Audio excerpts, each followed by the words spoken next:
But in contributing in today's debate, I'd like to focus on two key areas that I think are crucial in empowering our local communities before looking to address the two main action points of today's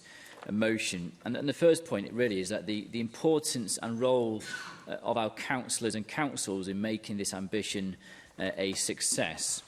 As I've stated time and time again in the Chamber, it's councillors who often know their communities best and are often the true advocates of their communities because they're democratically elected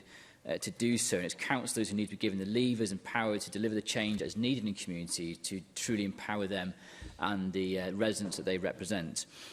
Secondly, when talking about empowering communities, just want to mention the importance of pride of place, being proud of the place that we work and live in. And as we sadly know, many of our communities are in desperate need of some very basic improvements and perhaps don't receive the service that they deserve to have that pride in the place that they live in. The motion calls on Welsh Government to co-produce a community strategy to develop an enabling state for community, exploring legal options for establishing a community right to buy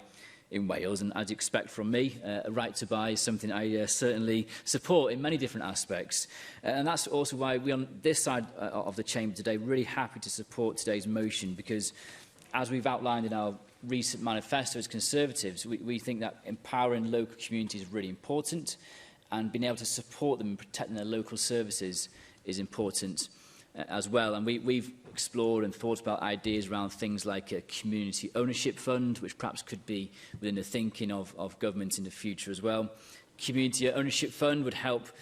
local communities buy facilities such as local pub or shop or library that needs saving, that perhaps is closing down, and just really empowering those communities and groups to get hold of those things that are very important to their village or their town. So just in closing today, it is a great opportunity, I think, for us as members across the Senedd, across the political chamber, to come together to recognise the importance of our local communities and support the aspiration of empowering them